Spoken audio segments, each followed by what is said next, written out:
She is an established chef and a blogger, and today she is here breaking down the royally delicious recipe for beef Wellington from her new book, Let's Stay In. Let's stay in, shall we? Please welcome Ashley Rodriguez to our home. Welcome, Ashley. We're so excited to have you. Thanks. Happy to be here. I don't think I know one person who does not love beef Wellington. And by one person, I mean Cameron, Orly, Ken, or Shirley. We all, I mean, it's such a beautiful, beautiful sort of... It's so festive and impressive. Impressive and also intimidating. But you say, listen, don't be intimidated, because a lot of the intimidation is that it takes a long time. But you say, look, you can do a lot of this ahead of time, and then when you're ready to go, it's simple. There's so many things that you can do so that the day of, you're ready to go. So what do we do first then? What can we do ahead of time? Well, I have a couple of different components in my beef Wellington that I love to make ahead, up to at least 3 days ahead. So we have this arugula pesto, and we have a mushroom duxelle, which is like a mushroom pate. And then even the beef itself, I season with salt and pepper at least 2 days in advance so that it gets deeply seasoned, so that salt has a chance to really get into the meat and season it from the outside. Okay, so the arugula pesto isn't traditional. No. How did you come up with that one? I was looking for something, you know, it's a very rich, very hearty dish. I wanted something to sort of cut through that buttery richness just a little bit, give it a little bit of bright color, and the arugula just adds so much pepperiness and so much freshness. It's nice. So it's a little nice unexpected, right? All right, so we have seared our meat and we've seasoned it. Just salt and pepper? Just salt and pepper. Okay. We had it in the refrigerator for 2 days. It's come together even more, so now we can build. Yes. Okay. What type of meat is it? What's the cut? It's a beef tenderloin, so like filet mignon. Okay. So we're not messing around here. We're not This is for the holidays. This is holidays. This is very impressive on a Christmas table. Okay, so the first thing that we can do is we can take this arugula pesto and we can spread it all over the tenderloin. Okay, I mean, that is just good on anything, really. Oh, yeah, it is. So, what is in your arugula pesto? This has some Parmesan, lots and lots of arugula, which I just absolutely love. So what is normally used if the arugula pesto is unusual? What's normally? Well, there's always the mushroom duxelle, that like concentrated mushroom. That's classic. Paste. That is classic. The other thing that's very classic is foie gras. Which makes it even more rich. Exactly. And this cuts through a lot of it makes it more Okay.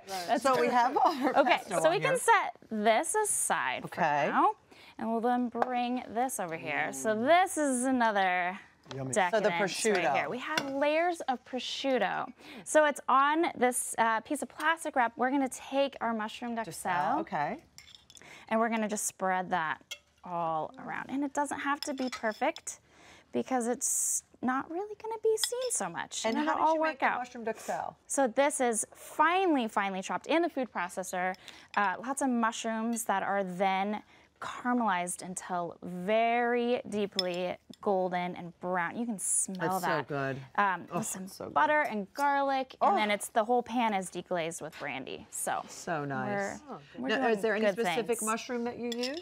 Oh, whatever is in season, whatever is a favorite. I kind of mix it up with some wild mushrooms and some just whatever's kind of in the market there. So we're just, we're making our way. And then we take our beautiful cut of beef, just like that. So because it's on the plastic wrap, this is really easy to just sort of roll this up and around. Like a Tootsie Roll? Like a Tootsie Roll. Like a giant Tootsie Roll. And then you really want to leave this, you want to put it in the refrigerator to cool, to really set. For how long? Again, it could be as short as 30 minutes, or you could be done with your process for the day and save it for the next day, and then you're good to go. So I'll all this. And I will bring our beautiful puff pastry over so we can wrap it again. It's like you're wrapping a present. It is like you're wrapping a present. This is such a good present for it really bring to the table. It's so impressive. So good. It's So what is the key to working with puff pastry? Because it can be kind of finicky. It can be a little bit finicky, as long as you follow the basic rules, which you want to keep it nice and cold, because anytime you have a very buttery dough, you want to keep that butter really cold so that the cold dough hits a hot oven, and then it has a chance for that butter to start boiling, and then it puffs up those flaky layers, and that's how you get the flakiness. That's nice. All right, so that goes away. Are you a fan of like store-bought? Absolutely fine? Store-bought is absolutely fine. I do have a recipe for a quick puff pastry in the book if you kind of want to give yourself that challenge. A quick puff pastry. Wow. Yeah. So then we're just wrapping it up. Just like that? Yeah, just like that. And then I like to have the seam on the bottom, and then you do sort of like tuck it like a little present. Look at that. Tuck, tuck, tuck. Oh my gosh, I wish there was a way we could figure out to do a dough bow. Adobo. Adobo. We're gonna, next time. Yeah, Next time there we'll we do go. adobo. So we do a little egg wash, We're right? gonna do a little egg wash. This gives it that beautiful color on the exterior. And just brushing it away. And then we're gonna make a few little decorative slits, which also looks so lovely when it's all baked. And that also helps, doesn't it? Get some of the steam out of there. Yes, exactly. Okay, there you go. Here, we'll put it All right, here. we'll put it right the guy on on there. Now, do you Just sort suggest putting them back in the fridge after this to get Exactly. so the dough's Yep. right temperature? Exactly. You get it. get You it. got Yeah. it. You got it. But for sake of time, we're just going to put it in the oven. How long does it go Oh, in? look at all that beautiful flaky salt. You're speaking my language right now. That's the best when you So cut into it like that. beautiful. So we pop this in for how long? This is at 425 degrees for 40 to 45 minutes. Gosh, look at that, And I'm Ashley. Pull doing that out. Swapsy. Oh, that's beautiful. Oh, Wow. isn't that gorgeous? Absolutely. In fact, Also serve it with this beautiful horseradish sauce Yes, just in case, you know, we need a little bit more richness. And so we add a little creamy horseradish sauce. Just adds a little bit, another layer of flavor, nice pepperiness. as well. So good. So, So do you want to cut Yeah, and I'll let's pour? cut it. you cut. And while you're cutting, I want to. This is a dish that you make for your family pretty much every year, right? Every year. I can't not make this dish now. I made it one year because I wanted the challenge. I've always wanted to try making it. And then the next year I was thinking, well, maybe we should try something else. No.